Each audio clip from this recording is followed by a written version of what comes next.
Back everyone, you may be in a position where for some reason you're getting this unable to activate type of display or activate type of display. Whether it's this one, or maybe it looks something like one of these many options here. Well, the reason why this is happening for the most part is because the specific SIM card or the specific variation of your iPhone has an issue with the SIM card that you have, and or you need to go ahead and update your iPhone in order to actually go ahead and utilize this specific phone. So the first thing I'd recommend doing is if you just booted up your iPhone for the first time, the best bet to do is to go ahead and remove any SIM card, remove anything like that on your specific iPhone. You can find the SIM card eject tray usually on the side of your iPhone. You want to go ahead and remove that from your specific device. And what you want to do there is you want to go ahead and basically turn your iPhone back on, and then you should be able to go through the original steps. And then once you go ahead and go through the initial steps, you want to go ahead and put your SIM card back into your iPhone. And when you come into this display, you should be able to go ahead and hopefully activate your iPhone.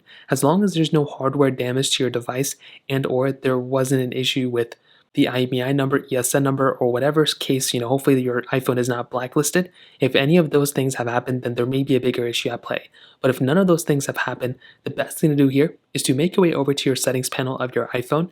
You then want to go ahead and scroll down until you see General, which is right there. What you want to do there is you want to go and click on Software Update, which is right there. And all you want to do is go ahead and update your iPhone. If there's an update available, just go ahead and download and install it, and this could potentially end up fixing the issues for you. Again, it's not quite a guarantee for every single person, but this is something you can do to go ahead and fix this issue. If that doesn't work, another thing you can do, power off your iPhone, power back on, but there may be an issue with the SIM card that you input it into this iPhone. So what I'd recommend doing is taking the SIM card out, seeing if there's another iPhone laying around or another device laying around that you can import your SIM card in, including a tablet, whatever the case you have. You want to go ahead and try importing that SIM card into that specific device, seeing if that works there, and that may end up working as well. If that still doesn't work, I would recommend detecting and checking out the phone that you have and making sure that the SIM card you've input into this phone is at least functioning in that specific sense. If that still doesn't work, I'd recommend contacting your network provider or the person you bought the iPhone from, aka Apple, and having them take a look at your device as well. So that pretty much covers it up. If you have any other thoughts or questions, let me know in the comment section below. Hit the like button, that would mean so much, but definitely hit that subscribe button. More importantly than everything else, I love every single one of you guys. Hopefully I'll catch you guys in the next video. Peace out till then.